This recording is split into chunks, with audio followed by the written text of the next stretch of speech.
A partir de agora, saúde e bem-estar. Entrevistas e assuntos relacionados à sua saúde, com dicas e informações especiais para que você tenha melhor qualidade de vida. Saúde e bem-estar. O programa saudável na internet.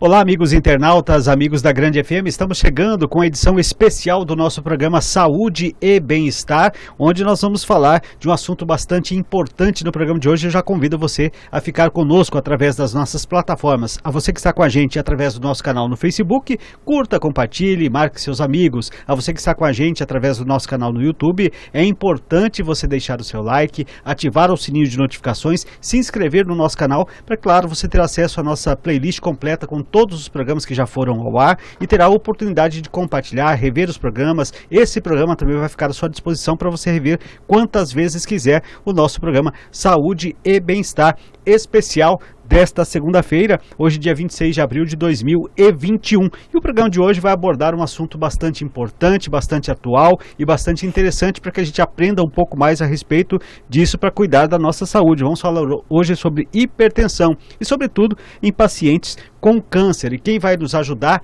durante esse bate-papo a entender um pouquinho mais sobre esse assunto, conhecer um pouco mais sobre a hipertensão, é a doutora Mariane Cândido Martins, ela que é oncologista, responsável técnica do setor de oncologia da Unimed aqui da cidade de Dourados e também do Centro de Oncologia e Infusões da Unimed. Doutora Mariane, seja bem-vinda novamente aqui ao nosso programa. Muito obrigada. Olá, Paulo. Olá, ouvintes. Agradeço pelo convite. Muito bem, vamos passar esses minutos aqui falando um pouquinho a respeito desse tema que é bastante atual e bastante importante, que é a hipertensão. Para a gente começar, doutora Mariane, gostaria que a senhora explicasse um pouquinho exatamente isso, o que é a hipertensão e quais são os seus principais sintomas. Então, a hipertensão ela é um resultado assim, do débito cardíaco e da resistência vascular periférica. E o que significa isso? Então, o débito cardíaco é o quanto de sangue que o coração consegue enviar para o nosso corpo, para o nosso pulmão, né? E a resistência vascular periférica é a pressão que os vasos exercem ao receber esse fluxo sanguíneo, né? E qualquer alteração em qualquer um desses pontos pode alterar a pressão arterial, né? Os sintomas, assim, geralmente é assintomático, né? Geralmente a pessoa não sente sintoma nenhum, a não ser que os níveis de pressão estejam muito altos, né? Que aí vão causar a hipertensão severa, a crise hipertensiva, que pode levar a AVC, arritmias, insuficiência cardíaca, enfim. Mas nas fases iniciais, realmente, a pessoa ela tem hipertensão e não sabe. Sim. Né? Aliás, esse talvez seja o grande perigo da hipertensão, né? Sim. Porque eu vejo até as pessoas falando, quem tem pressão baixa fica um pouco sonolento, tem outros sintomas, mas a alta não tem. Por isso ela se torna mais perigosa, Tão né? perigosa, né? Risco de infarto e outras doenças. Muito bem. A hipertensão, quando eu vejo as pessoas falar sobre isso, e sobretudo, talvez algumas pessoas de forma errônea também pensem assim, eu não sei se a senhora vai poder responder, é uma doença exclusiva de pessoas mais velhas, com pessoas com idade mais avançada, ou isso indifere a idade do paciente? Não, assim, a maioria dos pacientes diagnosticados hoje em dia são pacientes idosos, né? Pacientes com mais de 60 anos, né? Hoje em dia, a população brasileira tem cerca de 30% de pacientes hipertensos, né? Mas existe hipertensão em qualquer idade, né? Em pacientes mais jovens, a gente sempre tem que desconfiar de causas secundárias, ou seja, alguma causa que esteja causando a hipertensão. Então, às vezes, uma apneia do sono, paciente que não dorme bem, vai ter uma hipertensão, né? Às vezes, ele tem algum problema renal que leva à hipertensão. Então, a gente tem alguns tipos de tumores que levam à hipertensão. Então, a gente sempre tem que desconfiar de que seja causado, tem algum outro motivo no paciente jovem, né? Alguma doença genética, enfim. É mais natural que a gente veja um paciente idoso desenvolvendo hipertensão, a hipertensão primária, né? Ao longo dos anos, os nossos vasos sanguíneos eles vão ficando mais rígidos, favorecendo o aparecimento da hipertensão, né? E no paciente jovem isso não é comum. Então, por que ele está desenvolvendo hipertensão, né? A gente tem que sempre levantar essa dúvida, né? Essa investigação ela é fundamental naqueles exames que a gente sempre aconselha fazer pelo menos uma vez por ano os exames de rotina. E quando ela tem também, a senhora citou alguns exemplos, por exemplo, a pessoa tem um problema renal, é importante que ela faça também esses exames para comprovar e verificar, fazer essa medição de pressão constantemente para até saber com antecedência, né? Exatamente, pelo menos uma consulta de rotina com o médico clínico mesmo, né? Às vezes no posto de saúde, né? Ou no médico de confiança, no urologista, numa ginecologista, enfim. Por exemplo, a gente falou agora há pouco de risco, por exemplo, a senhora falou dos casos mais severos, levar de repente a um acidente vascular cerebral e tudo mais. Esse é o principal risco que a hipertensão pode causar na pessoa. Qual que é a importância dela saber que ela tem? Porque a gente está falando que tem muita gente que tem hipertensão e nem sabe. Qual que é a importância dela ter esse diagnóstico? Hoje em dia a gente sabe que a hipertensão ela contribui para até 50% das mortes das doenças cardiovasculares, né? Sim. Então, e hoje a doença cardiovascular é a doença que mais mata no mundo, né? Mais que câncer, né? Sim. Então é por isso que é tão importante falar disso. É possível traçar assim, um paralelo? Quem tem problema cardiovascular tem hipertensão ou isso não é uma regra? Não é uma regra, mas são condições associadas em grande parte dos casos. Sim. Né? E quais são os fatores aí que aumentam o risco de se tornar um hipertenso, por exemplo? Então, existem fatores modificáveis e não modificáveis, né? Então, obesidade, má alimentação, tabagismo, né? O uso de tabaco, de cigarro, uso excessivo de álcool. Então, são todos fatores, a própria idade do paciente, o sexo, a raça, né? Pacientes negros têm mais probabilidade de desenvolver hipertensão. E basicamente isso, Sim. né? Eu vejo pessoas também, não sei se é crença popular, mas falando do uso na alimentação em excesso do sal. Isso realmente contribui para que essa hipertensão... Contribui, com certeza. A dieta ideal, assim, é uma dieta balanceada, então com mais frutas, mais verduras, mais carnes brancas, né? Peixes. E uma dieta que a gente chama de dieta do Mediterrâneo, né? Com óleos assim com extração fria, né? Por exemplo, o azeite, né? É um óleo de maior qualidade em relação aos outros óleos e com menos sal, né? Então, assim, às vezes a pessoa ela diagnostica uma hipertensão de grau 1 e aí ali só com atividade física, só com modificação da dieta ela consegue controlar a hipertensão sem precisar do tratamento medicamentoso. Até essa era a minha pergunta, se era possível, né, tratar a hipertensão sem uso de medicamentos. Sim. Então, ou seja, é possível, mas vai exigir muito, mudança de hábito, Mudança de hábito, perda de peso, se fuma, parar o tabagismo, se bebe, cessar aí o etilismo, né? Sim. E comer melhor, fazer exercício físico, né? Tá, mas o exercício físico, ele também tem que ser de forma controlada e com acompanhamento de um profissional, porque de repente o hipertenso também pode, através do exercício físico... O recomendado são 150 minutos por semana pela Organização Mundial de Saúde, né? Então, pelo menos 30 minutos por dia ali de atividade física, aeróbica, né? E assim, de preferência com acompanhamento profissional para evitar lesões osteomusculares, né? Enfim, mas é importante fazer atividade física. Que bacana. Tá? Agora, eu pergunto, a hipertensão, ela pode ser curada ou ela apenas pode ser controlada a partir do momento que a pessoa já é hipertensa? Na grande maioria dos casos, ela pode ser controlada. Sim. Tá? Então, ou seja, a pessoa vai ter que conviver daquela forma e aí, por isso, o monitoramento será fundamental. Nos casos de hipertensão primária, né? Nos casos de hipertensão secundária, às vezes a gente, identificando a causa e tratando a causa, a gente acaba curando a hipertensão. Sim, né? Às vezes um tumor, um feocromocitoma, por exemplo, que é um tipo de tumor na suprarrenal. Quando a gente faz a cirurgia, cura o paciente, né? Sim. Se o paciente trata a apneia do sono, ele não vai mais ter hipertensão em alguns casos, né?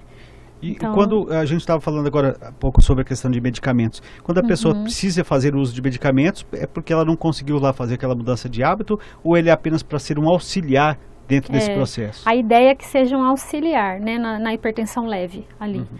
Mas às vezes a pessoa não consegue mudar os hábitos, acaba precisando mesmo lançar mão das medicações. E existem casos de hipertensão mais severa, né? Às vezes a gente tem que associar 3 classes de medicamentos, às vezes até mais, e mesmo assim é uma hipertensão de difícil controle.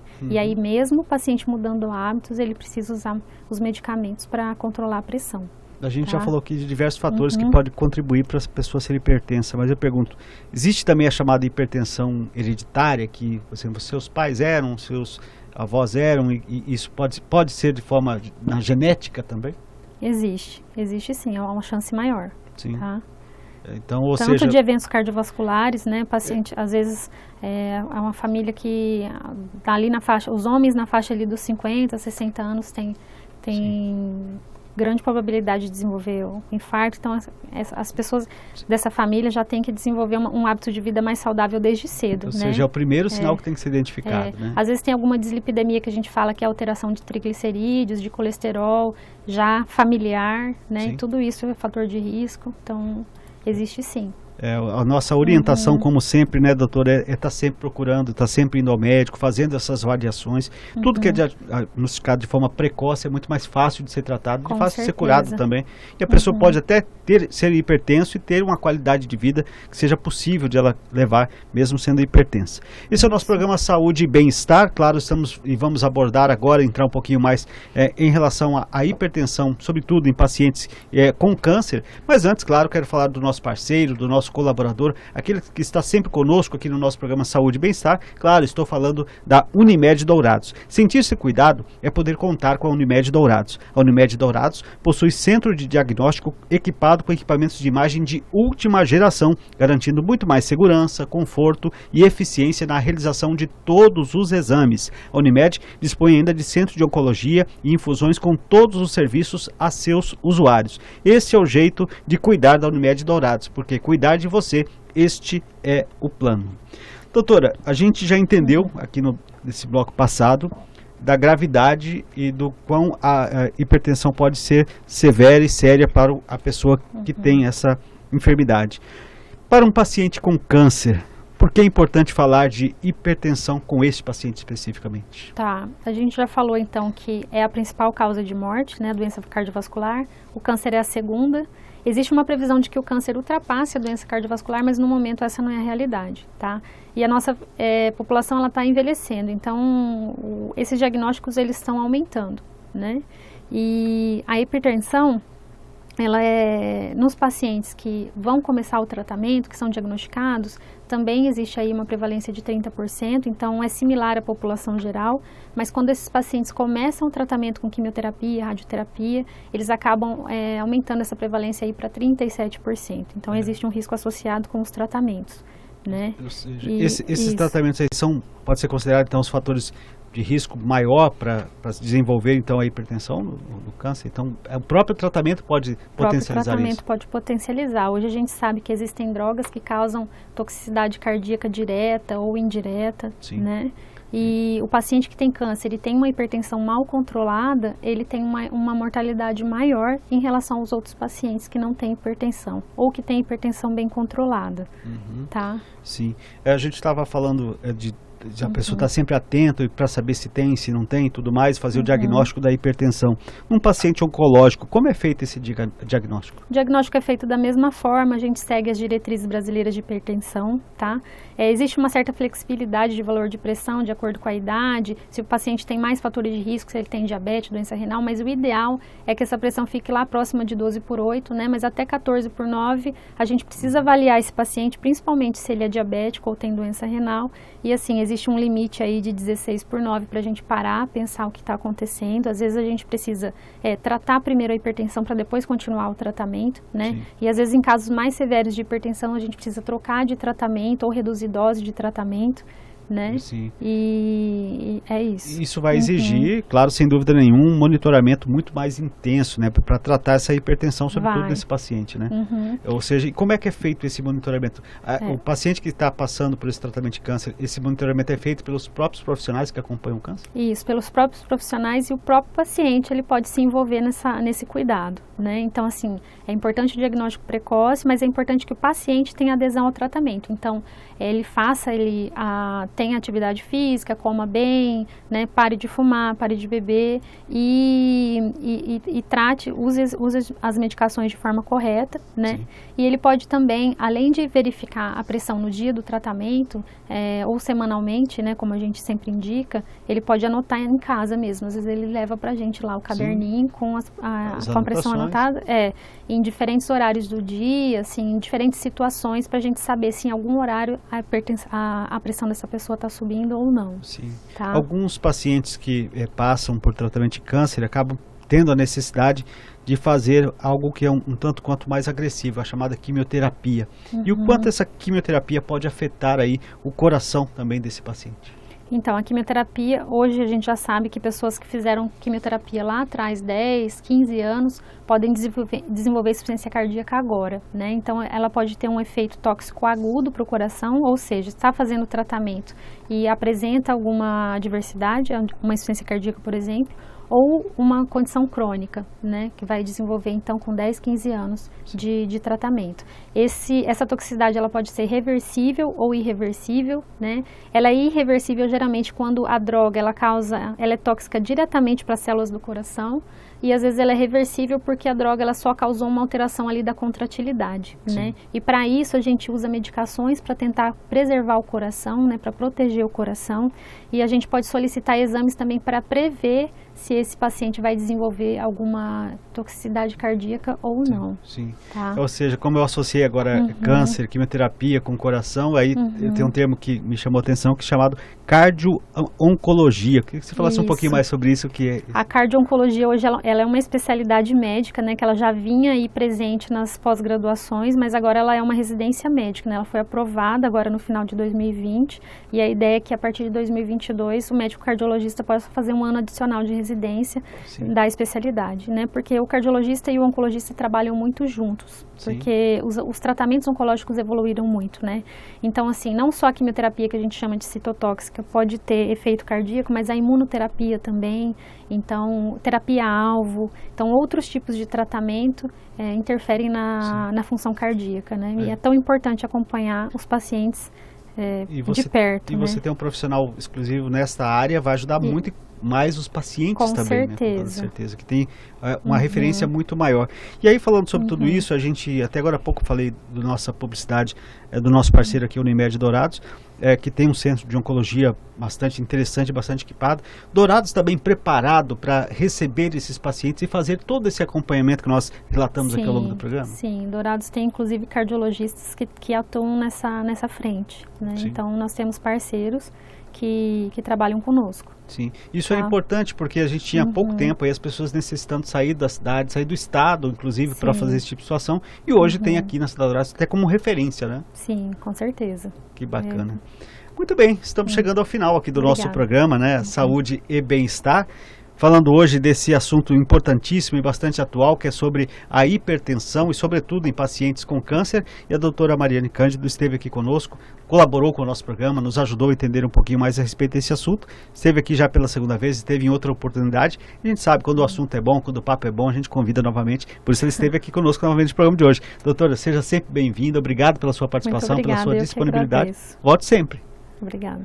Muito bem, colocamos um ponto final aqui no nosso programa especial, né, de hoje, que você acompanha com a gente. Na próxima sexta-feira a gente estará de volta com outro tema, um outro assunto relacionado à área da saúde e do bem-estar. A você que nos acompanhou pelo nosso canal no Facebook, curta, compartilhe, marque os seus amigos, ajude a divulgar aqui a nossa programação. A você que esteve conosco com o nosso canal no YouTube, deixa aí o seu like, ativa o sininho de notificações, assim você recebe uma mensagem toda vez que nós começarmos o programa, você acompanha aqui com a gente. Claro, é importante você se inscrever no nosso canal. Se inscrevendo no nosso canal, você vai ter acesso à playlist completa com todos os programas que já foram ao ar, os diversos temas abordados aqui, e terá a oportunidade de rever esses programas, compartilhar esses programas e ficar por dentro de todos os assuntos relacionados à saúde e o bem-estar. Nosso programa de hoje vai ficando por aqui. Quero agradecer a você que esteve conosco e, claro, prometemos nos encontrar, sem dúvida nenhuma, na nossa próxima edição. Um grande abraço e até lá.